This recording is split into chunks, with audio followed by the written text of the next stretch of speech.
تو حضرت بابا صاحب نے فرمایا علیم اللہ ابدال کے ساتھ تم نے جانا، اور سنو آگے نہیں جانا، پیچھے کھڑے رہنا، ٹھیک ہے، اور پیچھے سے ہی بات کرنا، ٹھیک ہے حضور۔ بابا صاحب نے تیل دم کیا اور فرمایا کہ یہ تیل بھی ساتھ لے جاؤ، تمہیں کام آئے گا تیل۔ بابا فرید الدین علیہ الرحمہ ان کو تیل دیتے ہیں اور علیم اللہ ابدال کے ساتھ روانہ کرتے ہیں۔ روایتوں میں آیا ہے کہ فجر کی نماز کے بعد چلے اور اشراق سے پہلے پہلے پاک پٹن سے علیم اللہ ابدال کی برکت سے شمس الدین ترک پانی پتی رحمت اللہ تعالی علیہ چاشت کے سے پہلے پہلے وہاں پہنچ گئے۔ جب وہاں پہنچے تو دیکھا کہ صابر پاک گولر کی شاخ پکڑ کر کھڑے ہیں، عالم تحجر میں، مشاہدہ حق میں، کسی کی کوئی خبر نہیں ہے۔ 12 سال تک اگر انسان 12 گھنٹے کھڑے رہے نا تو اسے پوچھو اس کی پیروں کی حالت کیا ہوتی ہے، 12 سال تک۔ اور یہ بات تو کلیر کا چاند نامی کتاب، گلزار حقیقت گلزار صابری، تاریخ مشائخ چشت، سیر الاولیاء، سیر الاقطاب، یہ جو کتاب اولیاء کی زندگی پہ اس میں موجود ہے۔ مختلف الفاظ کے ہیر پھیر سے مفہوم یہی ہے، 12 سال تک کھڑے رہے۔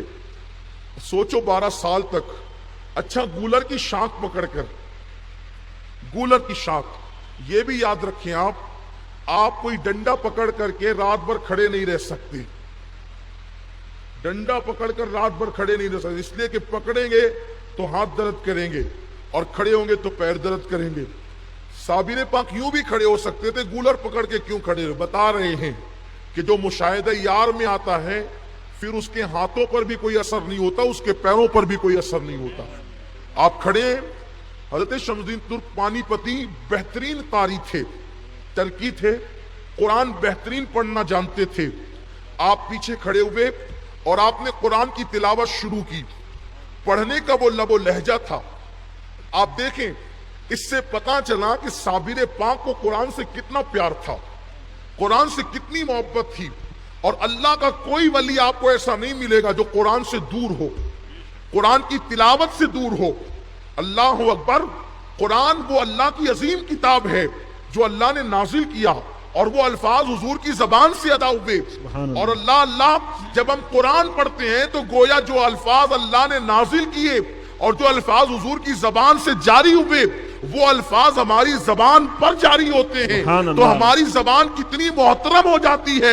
اللہ اکبر، جب ہم قرآن کی تلاوت کرتے ہیں، بلکہ حدیث پاک میں تو یہاں تک آتا ہے جو قرآن پڑھتا ہے فرشتے قرآن کی لذت لینے کے لیے اپنا منہ قرآن کی تلاوت کرنے والے کے منہ پہ رکھ دیتے ہیں۔ یہ قرآن کی برکت ہے۔ حضرت شمس الدین ترک پانی پتی نے تلاوت شروع کی، پڑھتے رہے۔ حضرت صابر پاک اب تک مشاہدہ حق میں تھے۔ دیکھیے اب یہاں خاص طور پہ ایک نقطہ عرض کر رہا ہوں، جب مشاہدہ یار ہو رہا ہے تو اب اس سے ہوش میں لانے کے لیے حضرت ترک نے کلام یار کا سہارا لیا۔ سبحان اللہ۔ جلوہ یار سے گویا کہ اب اپنی اصل حالت میں لانے کے لیے کلام یار کا سہارا لیا۔ کیوں؟ اس لیے کہ جلوہ یار سے اب اگر کوئی چیز واپس لا سکتی ہے تو وہ کلام یار ہی لا سکتا ہے۔ آپ نے تلاوت شروع کی اور تھوڑی دیر میں صابر پاک اپنی اصل حالت پر آ گئے۔ جب اصل حالت پر آ گئے تو فرمایا کون ہے؟ کتنی اچھی تو تلاوت قرآن کرتا ہے۔ بس جب اتنا کہا نا کہ کتنی اچھی تلاوت کرتا ہے تو انہوں نے تلاوت ہی بند کر دی، انہوں نے تلاوت قرآن روک دی۔ کرے پڑھتا کیوں نہیں؟ پڑھ۔ تو عرض کی حضور پڑھنا تو چاہتا ہوں لیکن ہمت نہیں ہوتی۔ کہ پڑھ۔ تو آپ نے عرض کی حضور پڑھنا چاہتا ہوں لیکن ہمت نہیں ہوتی۔ پھر فرمایا پڑھتا ہے اور پیچھے کھڑے ہو کر کے کیوں پڑھتا ہے؟ آ گیا؟ پیچھے کھڑے ہو کے کیوں پڑھتے ہیں؟ آ گیا؟ تو آپ نے تلاوت شروع کی اور جب کہا آگے آ تو آپ آگے تشریف لائے اور پھر قرآن پڑھنا شروع کیا۔ اب پڑھا تو اور لذت بڑھی، اور لذت بڑی، تھوڑی دیر پڑا پھر بند کر دیا، اس لیے کہ جب کوئی بہت پیاسا ہو اس کو ایک گھونٹ پلا کر کے پانی ہٹا لیں تو پیاس بجھتی نہیں اور بڑھ جاتی ہے۔ تپش دل تو بڑھایا ہے بجھانے نہ دیا۔ کہا وہ کیوں رک گیا؟ کہا حضور میرے اندر کھڑے رہنے کی اتنی طاقت نہیں ہے، اب میں کھڑے کھڑے نہیں پڑھ سکتا، مجھے بیٹھنا پڑے گا۔ کہا ٹھیک ہے بیٹھ جا۔ طرز کی حضور آقا کھڑا رہے غلام بیٹھ جائے، یہ کیسے ہو سکتا ہے؟ سبحان اللہ، واہ واہ، آقا کھڑا رہے واہ واہ، غلام بیٹھ جائے، یہ کیسے ہو سکتا ہے؟ یہ شمس الدین بھی کوئی معمولی ہستی نہیں ہے جس سے سلسلے صابریاں چلا ہے، اسے صابر پاک کا سلسلہ ترک پانی پتی کوئی معمولی ذات نہیں ہے۔ کہ آقا کھڑا رہے غلام بیٹھ جائے، ایسے کیسے ہو سکتا ہے؟ حضور اگر تلاوت سننا ہے آپ بھی بیٹھے میں بھی بیٹھتا ہوں۔ سبحان اللہ، جو صابر کسی سے نہیں بیٹھ سکتے تھے وہ قرآن کے نام پہ بیٹھ گئے، سبحان اللہ، سبحان اللہ، لیکن بیٹھے کیسے؟ فرمایا کہ دیکھو میں اس طرح نہیں بیٹھ سکتا، تم مجھے بٹھاؤ، تم مجھے بٹھاؤ۔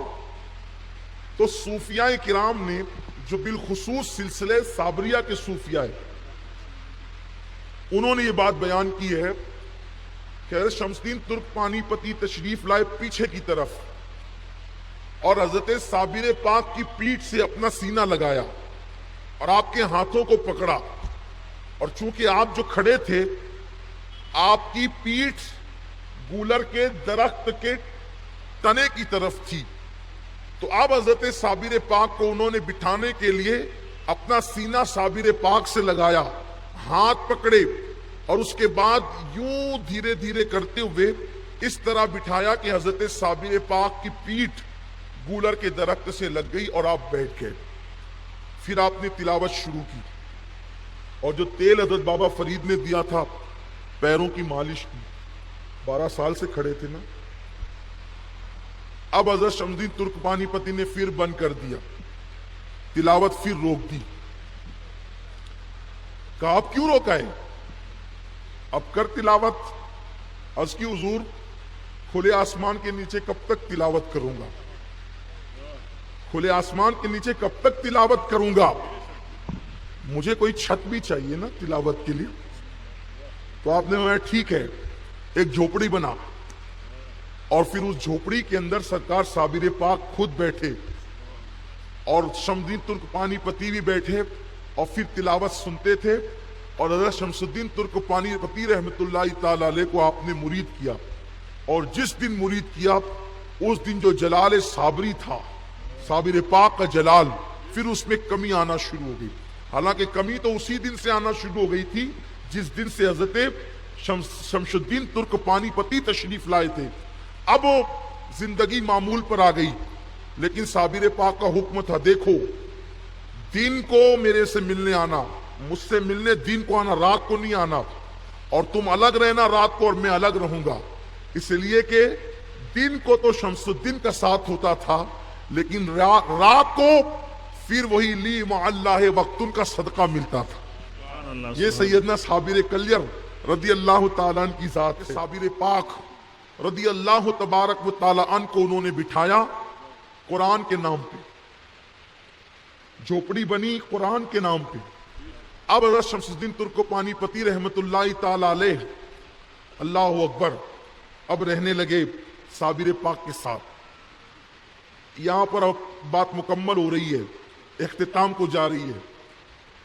بابا صاحب نے ادھر کہا میرا صابر بیٹھ گیا، بابا فرید نے کہا میرا صابر بیٹھ گیا، زندگی معمول پر آ گئی، عبادتیں ہونے لگی، واعظ و نصیحت کا سلسلہ جاری ہو گیا۔ ناظرین ویڈیو پسند آنے پر ویڈیو کو لائک اور زیادہ سے زیادہ شیئر کریں۔